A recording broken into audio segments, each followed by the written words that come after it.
Hello friends, आज हम keys, कीवे and splines on shaft ये टॉपिक डिस्कस करेंगे। अच्छा, पेजिंग मैंने कर रखी है। जो मेरे नोट्स में पेज है 1 नंबर 2 नंबर, आप इस तरह से इसको स्टडी करेंगे। जो मेरे नोट्सों में पेजिंग की हुई है उस तरह से स्टडी करेंगे आप इसको। तो सबसे पहले समझते हैं कि की क्या है, की क्या आवश्यकता है। जब किसी मशीन के शाफ्ट द्वारा किसी पुली या गियर आदि को घुमाना हो तो शाफ्ट से पुली व गियर को कनेक्ट करने के लिए की का प्रयोग किया जाता है। मतलब कोई दो पार्ट्स हैं शाफ्ट के द्वारा, जैसे पुली या गियर है उसमें, या हब है उसमें शाफ्ट है, तो हब जैसे हब के साथ कनेक्ट करने के लिए शाफ्ट को तो की का प्रयोग करेंगे। आपने देखा होगा जनरेटर स्टार्ट करते हैं, जनरेटर के हैंडल में हल्की सी की होती है, तो जनरेटर का जो शाफ्ट होता है उसको घुमाते हो तो वो की फंसती है, तभी तो घूमता है। वो एक स्लॉट कटा रहता है जनरेटर के शाफ्ट में और एक की लगी रहती है हैंडल में। जब आप लगाते हो उसको फंसा लेता है, तो जो फंस जाते हैं शाफ्ट के ग्रुप में जाके फंस जाती है वो की, तो आप हैंडल लगाते हो, हैंडल लगा के जैसे स्टार्ट हुआ आप सरका के हैंडल बाहर कर लेते हो। तो आपने वहाँ लगी देखी होगी की, जब आप जनरेटर स्टार्ट करते हैं तो जो हैंडल है उसमें की लगी होती है और ग्रुप कटा हुआ कहाँ शाफ्ट में, उसमें फंस जाता है। आप हैंडल लगा देते हो, स्टार्ट हो जाता है, आप साइड से सरका के निकाल लेते हो उसको आसानी से हैंडल को बाहर। तो जब किसी मशीन के शाफ्ट द्वारा किसी पुली, गियर आदि को घुमाना हो तो शाफ्ट से पुली व गियर को कनेक्ट करने के लिए की का प्रयोग किया जाता है। की के द्वारा जोड़े जाने पर दोनों पार्ट्स एक हो जाते हैं, इसलिए एक पार्ट के घूमने पर दूसरा भी साथ में घूमता है। अब जैसे शाफ्ट घुमाते हो जनरेटर का तो हैंडल भी घूमता है कि नहीं घूमता है, और दोनों एक साथ कनेक्ट हो जाते हैं। वो की नहीं हो तो फंस जाएंगे, आप घुमा पाओगे नहीं घुमा पाओगे, तो की स्लॉट में फंस जाती है तभी तो घूमता है। तो आपका हैंडल और शाफ्ट दोनों एक ही डायरेक्शन में घूमते हैं, है ना। की माइल्ड स्टील की बनी होती है, की हमेशा शाफ्ट की एक्सिस के समांतर फिट की जाती हैं,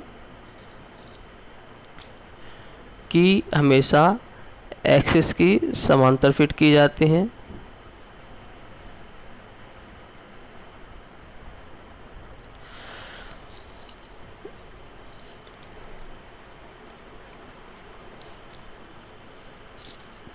की का आधा भाग सामान्यतः शाफ्ट में तथा आधा भाग पुली या गियर में या हब में फिट होता है। की का आधा भाग कहाँ होता है? की का आधा भाग सामान्यतः शाफ्ट में, आधा भाग पुली या गियर में या हब में फिट होता है। की जिस ग्रुप में फिट रहती हैं उसे की भी कहते हैं। की का आधा भाग भी शाफ्ट एवं आधा भाग पुली, गियर या हब में बना रहता है, जिससे की पकड़ शाफ्ट एवं पुली दोनों पर बनी रहती है। की एक टेम्परेरी फास्टनिंग डिवाइस है। की कैसी डिवाइस है? एक टेम्परेरी फास्टनिंग डिवाइस। अब देखते हैं इसमें,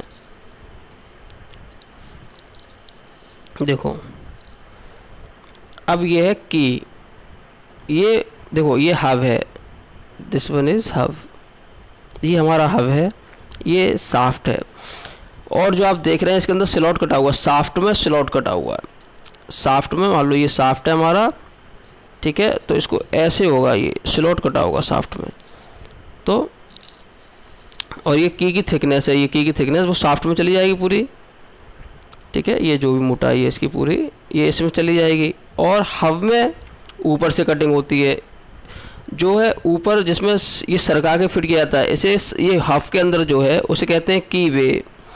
और यहाँ जो बैठता है ये की बैठेगी जाके, तो इसको कहते हैं, यहाँ जो कटा हुआ है इसमें, तो ये कहलाएगी की सीट, ये कहलाएगी की सीट। अब देखोगे ये हमारी की सीट है, तो बताया मैंने जैसे ये है तो ये शाफ्ट ऐसे कटा होगा, तो इसमें जाके ये रख जाएगा। और हब है, ये हब ये ऊपर से, अब क्या होगा, ये फिक्स हो जाएगा। ये क्या होगा, ये फिक्स हो जाएगा की वजह से। अब जैसे शाफ्ट हब घूमेगा और शाफ्ट दोनों एक साथ करेंगे मोशन, दोनों का मोशन एक ही डायरेक्शन में होगा और एक साथ होगा। ये हब में शाफ्ट अब फिट हो जाएगा, जॉइंट हो जाएगा। वैसे क्या था, ये जॉइंट नहीं, शाफ्ट अलग था, हब अलग था, लेकिन की वजह से क्या है, की का आधा पार्ट हब में फिट हो गया, आधा पार्ट शाफ्ट में फिट हो गया। तो अब दोनों क्या हो गया, टेम्परेरी जॉइंट बन गया, और ये दोनों क्या हो गए, जुड़ गए दोनों, और टेम्परेरी जॉइंट बन गया। तो आई थिंक आपको समझ आया होगा। तो हब और इसका क्या है, आप देख रहे हो, देखो आधा भाग की का किस में है, हब में, आधा भाग शाफ्ट में है। ऐसे ही हमने अपना जनरेटर का एग्जांपल लिया था। जनरेटर में आप देखते थे, आप जनरेटर का शाफ्ट है ना, हैंडल लगाते हो, हैंडल में की लगी रहती है, वो की क्या फंस जाती है शाफ्ट में, जो ग्रुप कटा होता है उसमें जाके, तभी तो आप घुमा पाते हो इन वो आपका जनरेटर है उसके शाफ्ट को, तो आप स्टार्ट कर पाते हो। फिर आप एक ही डायरेक्शन घूमने लगता है, आपका हैंडल जिस डायरेक्शन में लगाते हो उसी डायरेक्शन में वो शाफ्ट ही घूमता है और स्टार्ट हो जाता है। ये जिब हेड की का एग्जांपल है। ये जिब हेड की है, की कई टाइप की होती है, हम पढ़ेंगे। ये जिब हेड की है। हमें इसे भीतर दिखाना था आपको कि शाफ्ट और हब में की कैसे डाली जाती है, की वे क्या है और की शीट क्या है। आई थिंक आपको ये सब चीज़ समझ में आई होगी, ठीक है। ये जिब हेड की है, तो जिब हेड की को हम अलग से पढ़ेंगे, जिब हेड की में क्या है। चलिए आगे चलते हैं।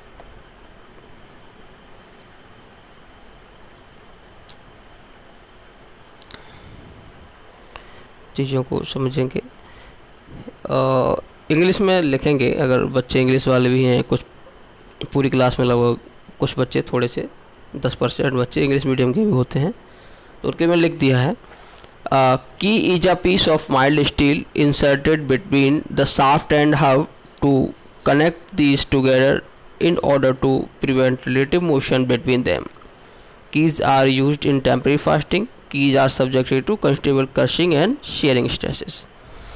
तो ये तो क्लियर ही है कि ये टेम्परेरी फास्टिंग है, और ये रिलेटिव मोशन को रोकने के लिए, शाफ्ट और हब के बीच में रिलेटिव मोशन ना हो, दोनों एक ही डायरेक्शन में घूमें, तो इसलिए हम इसका की का इस्तेमाल करते हैं। और की का आधा भाग शाफ्ट में, आधा भाग हब में रहता है, और ये दोनों पार्ट्स की वजह से कनेक्ट हो जाते हैं, और जब चाहे इसको आप रिमूव कर सकते हैं।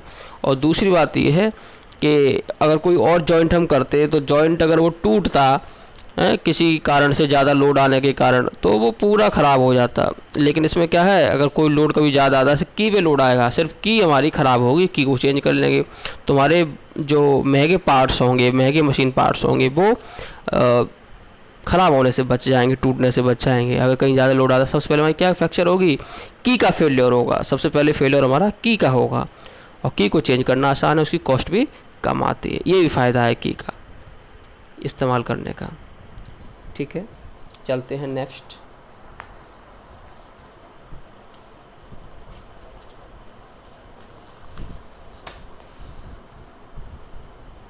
ये आप देखोगे, जैसे यहाँ पर ये शाफ्ट दिखाया है, ये की थी, की इसमें की वे है ना, ये हब है, उसमें उस फिगर में एकदम क्लियर था। ये हब में एक ग्रुप कटा रहता है ऊपर से, इसमें नीचे से, और की वे इसमें कटा रहता है, और की सीट यहाँ होती है, और ये लगा हुआ है। आप देखोगे इस फिगर में, तो ये कोई शाफ्ट है, तो यहाँ की लगी हुई है। ये जिब हेड की ये सर जिब हेड की का ही एग्जांपल है, जिब हेड की लगी हुई है, और जहाँ से कनेक्ट हो रही है, देखो शाफ्ट के अंदर, तो जो ऊपर वाला पार्ट है, जो कंप्लीट लाइन है, वहाँ पर शियर स्ट्रेस लगेगी, और जहाँ पर ये उसके अंदर आ रहा है, डॉटेड लाइन है, इस पोर्शन पर क्रशिंग स्ट्रेस लगता है। जब शाफ्ट रोटेट करता है आपके साथ एक ही डायरेक्शन में, और जब रिलेटिव मोशन को रोकते हैं, तो की के ऊपर पूछते हैं कौन कौन सी स्ट्रेस आती हैं, तो शियर स्ट्रेस और क्रशिंग स्ट्रेस आती हैं। जब की को की वे में फिट करते हैं, तो कंप्रेसिव फोर्स लगता है। तो की का जो साइज होता है एक्चुअली जो ग्रुव काटते हैं उससे थोड़ा ज़्यादा होता है, तो हमको थोड़ा प्रेशर लगाना पड़ता है उसको फिट करने के लिए। की साइज में थोड़ी सी बड़ी होती है, किससे? जो ग्रुव काटते हैं। मान लो ये की है, ये हल्की सी माइनर सी बड़ी होगी एक ग्रुव से, ताकि इसको प्रेशर से इसको लॉक कर देंगे, इसके अंदर आसानी से फंस जाएगी।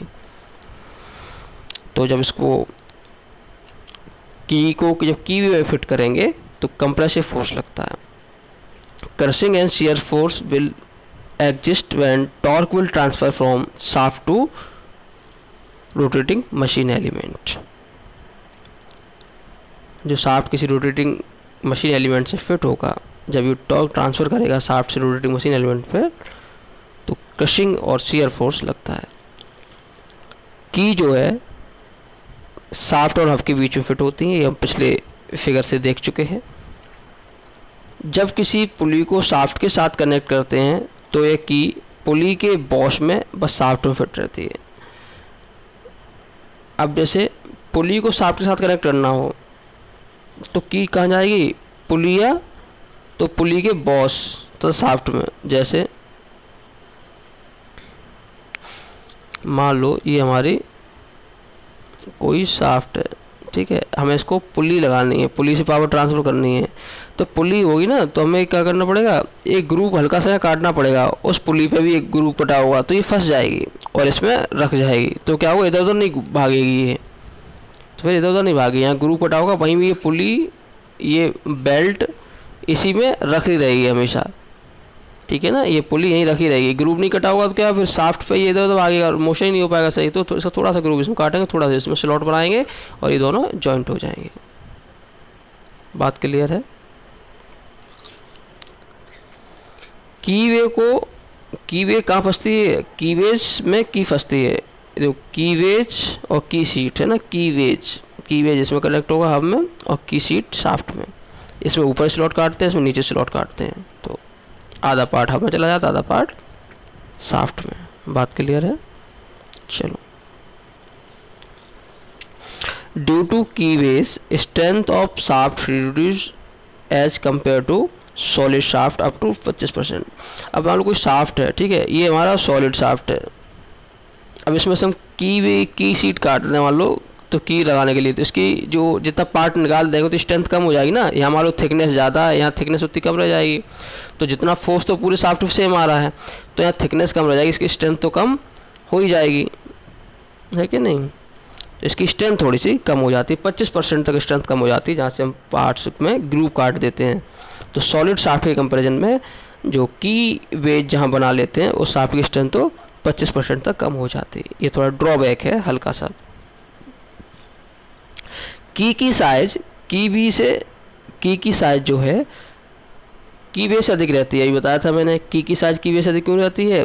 ताकि उसको फोर्स लगा के फिट कर दें और वो अच्छे से जॉइंट हो जाए, टेम्परेरी जॉइंट। कंप्रेसिव फोर्स लगा के हम की को कीवे में फिट कर देते हैं। कीवे जो बनता है मिलिंग, शेपिंग या ब्रोचिंग, ये सारे प्रोसेस से बनता है। ये मैकेनिकल बच्चे पढ़ेंगे, उनके कोर्स में होता है, नेक्स्ट ईयर हम पढ़ेंगे आप लोग 3rd सेमेस्टर में। ये सारी प्रोसेस मटेरियल साइंस है और प्रोडक्शन के सब्जेक्ट में एक्चुअली आप पढ़ेंगे मिलिंग, शेपिंग, ब्रोचिंग, ये सब क्या क्या प्रोसेस है। वो मिलिंग, शेपिंग, ब्रोचिंग, इन सब ऑपरेशन से ये स्लॉट कटते हैं, ठीक है बात। जनरली एक की शीटर मशीन भी आती है। की शीटर मशीन आप देख सकते हैं यूट्यूब के माध्यम से, की शीटर मशीन को फंक्शन देखेंगे तो की शीटर मशीन के माध्यम से भी हम ये स्लॉट काट लेते हैं। ये हमारा वर्टिकल शेपर मशीन की तरह होता है लगभग। इसमें भी क्विक रिटर्न मैकेनिज्म फॉलो करते हैं। ये मशीन हमारी क्विक रिटर्न मोशन मैकेनिज्म पर काम करती है। तो इतना समझ आया होगा, आई थिंक इसमें सब कुछ क्लियर है, कोई डाउट यहाँ तक नहीं होना चाहिए। अगर कोई डाउट होगा तो पूछेंगे। चलते हैं नेक्स्ट। अब हमने जाना कि की का क्या यूज होता है, की कैसी होती है, की का क्या फंक्शन है।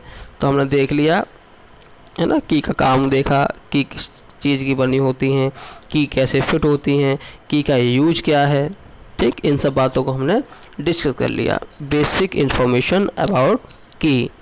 अब हम पढ़ेंगे टाइप्स ऑफ की, कितने प्रकार की होती हैं। चलो देखते हैं टाइप्स ऑफ की कितने प्रकार की होती हैं। देखते हैं भाई की का क्या सीन है। टाइप्स ऑफ की, जनरली 5 टाइप की आप देखेंगे, उसमें भी टाइप हैं। पहला शंख की, फिर सैडल की, फिर टेंजेंट की, फिर राउंड की। ठीक है बात। सैडल की के भी 2 टाइप है, फ्लैट सैडल की, हॉलो सैडल की। राउंड की वहाँ यूज करते हैं पावर ड्राइव बहुत कम होता है। स्प्लाइंस जहाँ ज़्यादा से ज़्यादा लोड ट्रांसफ़र करना हो वहाँ पर स्प्लाइंस का यूज़ करेंगे। स्प्लाइन शाफ्ट और की कह सकते हैं। तो अब आते हैं पहला शंख की। शंख की क्या है? शंख की देखते हैं। शंख की का शंख की, इसमें कीवे हब में तथा शाफ्ट दोनों में रहते हैं। की का आधा भाग शाफ्ट में, आधा भाग हब में रहता है। ये देखा था लास्ट एग्जाम्पल से हमने। तो मान लो ये हब है, ये शाफ्ट है, तो आप देखो आधा पार्ट तो ये हमारा क्रॉस सेक्शनल व्यू है, जो आप देख रहे हो ना, क्रॉस सेक्शनल व्यू है। ये क्रॉस सेक्शनल व्यू है। ये हब है, ये शाफ्ट है, तो की है, की का आधा भाग इसमें है और आधा भाग हब में है। ठीक है, ऐसे है ये की, आधा भाग इस हब में, आधा भाग शाफ्ट में है। ये cross section view. Cross section view क्या होता है? मतलब उंगली है, अगर आपको मैं सीधी उंगली दिखाऊं तो सामने से तो देखोगे। क्रॉस सेक्शन मतलब जो सामने से व्यू दिखता है, फ्रंट व्यू जो दिखता है किसी चीज़ का, वो हमारा क्रॉस सेक्शनल व्यू कहलाता है। ठीक है, फ्रंट व्यू मान लेते हैं इसको। जो हाल उंगली में आपको अगर दिखाऊं तो सामने से उंगली आपको जो दिखेगी व्यू उंगली का, वही या तो ये ऐसे की है। तो आप ड्राइंग के बच्चे इस चीज़ को समझेंगे। आपने ड्राइंग क्लास आपकी शायद फर्स्ट सेमेस्टर आपने ली होगी, तो सारे व्यू आप देखते हैं, top view, side view, front view, तो आप इसको ड्राइंग को बना पाएंगे आसानी से। तो ठीक देख रहे हैं आप, इसमें ये हब है, ये शाफ्ट है, दिख रहा होगा नोट्स में। तो आधा भाग हब में है, आधा भाग शाफ्ट में है। इस प्रकार की क्या कहलाती है? शंख की। On the basis of cross sectional area शंख की को भी डिवाइड किया गया है। किस में? रेक्टेंगुलर शंख की, स्क्वायर शंख की, पैरेलल शंख की, गिव हेड की, वुडरफ की। तो कुछ नहीं है खास, देखते हैं। जो रेक्टेंगुलर शंख की है और स्क्वायर शंख की है, इसमें क्या है? ये थ्रू आउट क्या है, इनका जो शेप है की का वो रेक्टेंगुलर होगा और रेक्टेंगुलर में, और स्क्वायर वाले में स्क्वायर होगा। जो की का है, फिगर दिखाएंगे आपको।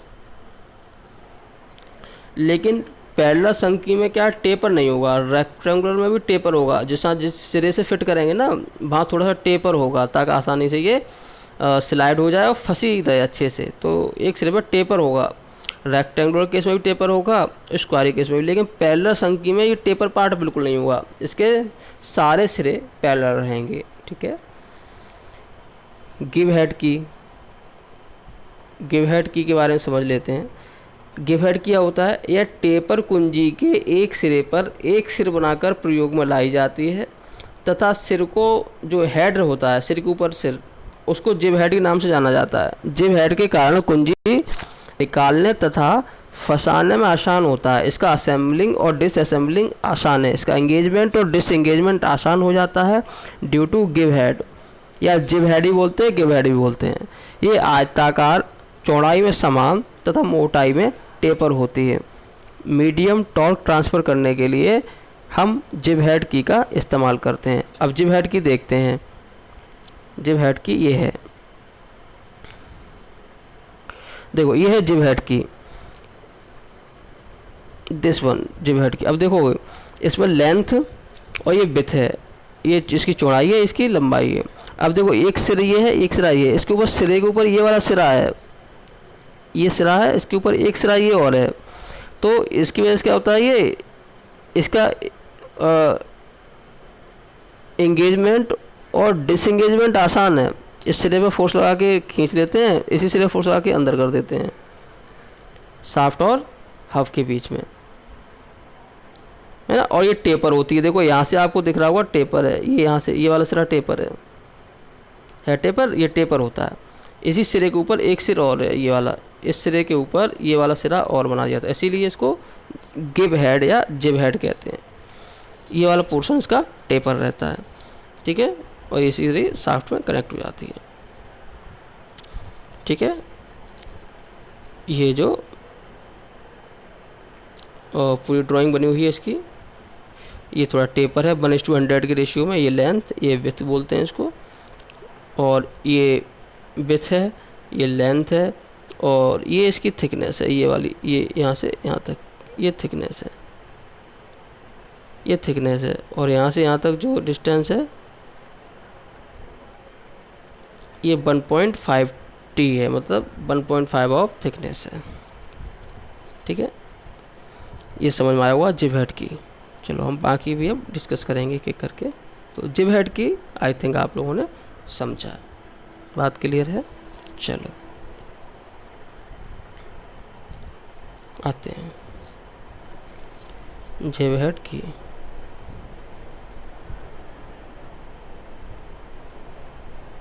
अब एक एक की को डिस्कस करेंगे। सबसे पहले आते हैं हम रेक्टेंगुलर शंक की पर। क्या है भाई रेक्टेंगुलर शंक की? देखो रेक्टेंगुलर शंक की जो है, रेक्टेंगुलर शंक की हमारा, अब ये रेक्टेंगुलर है, ये इसकी लेंथ हो गई, ये विड्थ हो गई, ये थिकनेस हो गई। ये पूरा थ्रू आउट द सेक्शन, ये पूरा की कैसा है, रेक्टेंगुलर शेप में होगा। कैसा होगा? पूरा यहाँ से यहाँ तक ये पूरा उसकी जो है रेक्टेंगुलर शेप में है। ये इसकी लेंथ हो जाएगी, ये विड्थ है और ये थिकनेस है। डायग्राम आपको दिख रहा है। तो यहाँ जो थिकनेस है उसमें थोड़ा सा टेपर होता है। मैं बताया था इसमें रेक्टेंगुलर स्क्वायर दोनों में थोड़ा सा टेपर होता है। कहाँ? थिकनेस में। ये स्क्वायर है, इसका क्रॉस सेक्शन पूरा स्क्वायर है, देखो पूरा स्क्वायर है। ये थिकनेस वाला पोर्शन देखो इसका, ये कैसा है? रेक्टेंगुलर थिकनेस वाला पोर्शन, विड्थ वाला पोर्शन। यहाँ विड्थ वाला पोर्शन स्क्वायर होगा और लेकिन थिकनेस में टेपर होगा। ये दो पार्ट्स के बीच रिलेटिव मोशन और एक्सियल डिस्प्लेसमेंट को रोकने के लिए प्रयोग की जाती हैं। और की का तो मतलब सभी की को का इस्तेमाल जो होता है एक्चुअली रिलेटिव सर्कुलर मोशन और एक्सियल डिस्प्लेसमेंट, इन दोनों डिस्प्लेसमेंट को, दोनों मोशन को रोकने के लिए किया जाता है सारी की का इस्तेमाल जनरली। अब आते हैं पैरेलल शंक की। इसमें की जो क्रॉस सेक्शनल है पैरेलल में, पैरेलल शंक की, क्योंकि क्रॉस सेक्शन आयताकार व वर्गाकार दोनों हो सकता है जो पैरेलल है।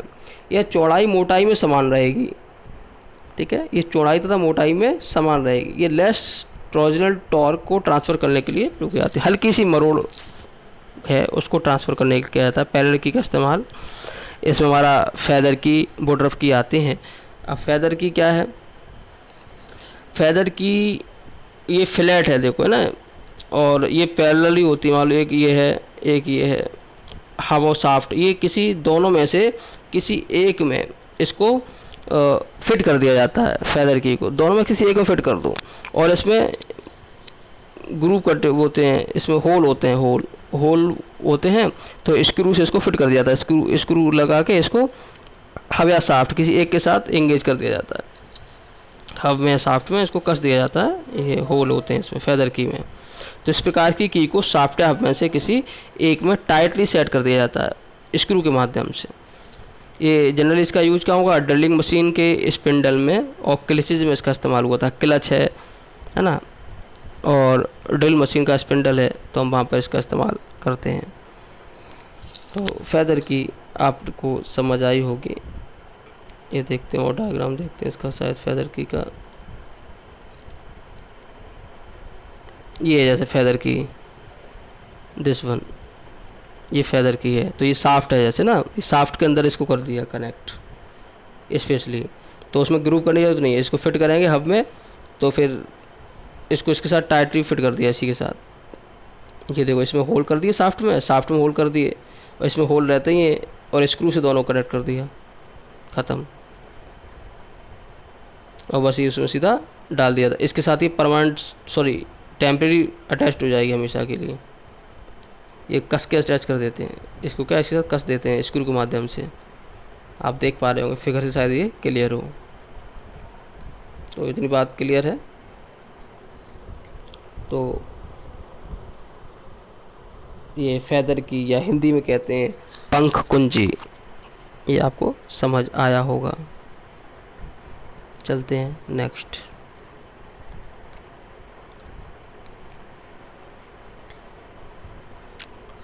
तो फेदर की तक समझ आई बात। अब आते हैं वुडरफ की। क्या है वुडरफ की? वुडरफ की हमारे जो है, यह एक वृत्ताकार प्लेट के आधे से कम भाग के आकार की होती है। जो वुडरफ की होगी वो कैसी होती है? यह एक वृत्ताकार प्लेट के आधे से कम भाग के आकार की होती है। मतलब कोई सर्कुलर प्लेट है और ये मान लो डिस्क में से बनाई जाती है, काट के डिस्क है, इसमें काट लो ये आदि, तो इसका नीचे का पार्ट तो सर्कुलर रहेगा, ऊपर का पार्ट ये आयताकार रहेगा। ऐसे एक डिस्क में से काट के बनाई जाती है। ये हो गई वुडरफ की, इतनी की हो गई वुडरफ की। ये इसका शेप होता है सेमी सर्कुलर, ठीक है, अर्धवृत्ताकार वाली शेप होती है इसकी। ये क्या है? की का शेप, वुडरफ की का शेप, ठीक है। चलिए, यह एक वृत्ताकार प्लेट के आधे से कम भाग के आकार की होती है। इसे एक डिस्क से काट कर बनाया जाता है। हब में कीवे सीधा होता है, लेकिन शाफ्ट में कुंजी विशेष मिलिंग प्रोसेस द्वारा बनाई जाती है। अब देखो, हब में तो सीधा होगा, हब में तो सीधा होगा कि ये वाला पार्ट हब में जाएगा, और शाफ्ट में ये वाला पार्ट होगा। तो ये वाला पार्ट तो बनाना पड़ेगा ना विशेष प्रोसेस से। मान लो शाफ्ट है, ये शाफ्ट है, कोई ये शाफ्ट है, तो भाई शाफ्ट में ये वाली कटिंग करनी पड़ेगी ना, ताकि ये की इसमें ऐसे सेट हो जाए। तो ये वाली कटिंग करनी पड़ेगी, ये विशेष मिलिंग प्रोसेस का इस्तेमाल करना पड़ेगा। क्योंकि स्लॉट सीधा सीधा रेक्टेंगुलर ये सब काटना आसान है, लेकिन इस कर्व्ड शेप काटना थोड़ा टफ होता है, इसलिए विशेष प्रोसेस का इस्तेमाल करेंगे, ठीक है। ये जनरली ये ऑटोमोबाइल्स के केसेस में बहुत इस्तेमाल होता है। वुडरफ की का इस्तेमाल ऑटोमोबाइल्स के फील्ड में बहुत होता है, ठीक है बात। अब वुडरफ की को देख लेते हैं, कैसा इसका फिगर है, कैसा डायग्राम है, इसका सेट कैसे करते हैं। ये है, आप देखोगे वुडरफ की को, देखते हैं वुडरफ की को। ये है, ये हमारा देखो शाफ्ट है, ये देखो की सीट है, ये वुडरफ की का ये है पार्ट, ये वाला पार्ट इस तरह से। तो ये की सीट में ये सब पार्ट बनेगा, और की वे बनेगा, उसमें ये स्लॉट जाएगा। तो इसका की वे सर्कुलर रहता है, जिससे स्ट्रेस कंडीशन कम हो जाता है। हाँ, अब देखो, जो रेक्टेंगुलर में स्ट्रेस कंडीशन बहुत आता है, क्यों? कि इसमें कोने प्रेजेंट होते हैं 4, ठीक है, स्ट्रेस कंडीशन ज़्यादा आता है। लेकिन जब ये की वे में जब ये चीज़ होगी, तो इसमें स्ट्रेस कंडीशन कम हो जाएगा, कर्वेचर हो जाएगा पूरा, तो लोड मतलब सही से ट्रांसफ़र होता है, एक पॉइंट पाएगा। तो पूरे इस पे कर्वेचर के कारण क्या है, स्ट्रेस कंसंट्रेशन कम हो जाता है। तो ये फिगर में आप देख पा रहे होंगे, बात क्लियर है। तो वुडरफ की ये सब समझ आया होगा। तो अभी हमने डिस्कस किया आप लोगों से, अभी हमने कीवेज, इनका क्या इम्पोर्टेंस है, क्यों इस्तेमाल करते हैं, प्रैक्टिकली इसका यूज कहाँ हो रहा है, और कैसे इसकी फिटिंग होती है ना। तो उसके बाद हमने टाइप्स ऑफ की डिस्कस किया, शंख की, सैडल की, है ना, टेंजेंट की, राउंड की, स्प्लाइन। उसके बाद हमने शंख की पढ़ी, शंख की के जितने भी टाइप्स थे वो हमने पढ़े। अब ये एक वीडियो और इस चैप्टर का होगा, उसमें नेक्स्ट वीडियो में हम ये डिस्कस करेंगे सैडल की, टेंजेंट की, राउंड की और स्प्लाइंस के बारे में। तो नेक्स्ट वीडियो भी देखें ज़रूर, और ये इम्पोर्टेंट है, इससे एक क्वेश्चन ज़रूर आएगा एग्ज़ाम में। इस चैप्टर से क्वेश्चन ज़रूर आना है, जो भी की आपसे पूछ लें, है ना। आपको बुक मैंने बताई रखी है, सार्थक की बुक आप ले सकते हो, है ना। BMC सार्थक पब्लिकेशन की बुक आती है, आप उसको ले लें।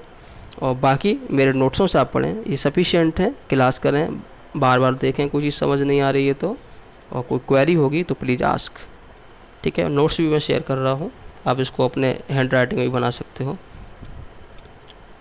ठीक है, एक फिर नेक्स्ट लेक्चर में इसके बाकी बचे हुए टॉपिक हम डिस्कस करेंगे इसी चैप्टर के। ठीक है, थैंक यू सो मच। और प्लीज़ इसको लाइक करें, शेयर करें, और सभी बच्चों को ये ज़रूर शेयर करें। Second sem electrical and civil के बच्चे, मैकेनिकल का जो कॉमन पार्ट है वो मैं डिस्कस कर रहा हूँ, और सभी बच्चों के साथ इसको प्लीज़ शेयर करिए। आप लोग लास्ट क्लास नहीं देख रहे हैं, मैं देख रहा हूँ, बहुत कम बच्चे, 90 की क्लास है और आप लोग 50-60 लोग ही इसको देख पा रहे हैं। ये चीज़ सही नहीं है। पढ़िए जैसी भी स्थिति है, और जो कम संसाधनों में भी पढ़िए, क्यों पढ़ना तो है, एग्ज़ाम भी होने हैं। तो प्लीज़ अपने करियर का ध्यान रखें और पढ़ें ज़रूर, कोशिश करते रहिए, आगे बढ़ते रहिए। Thank you so much.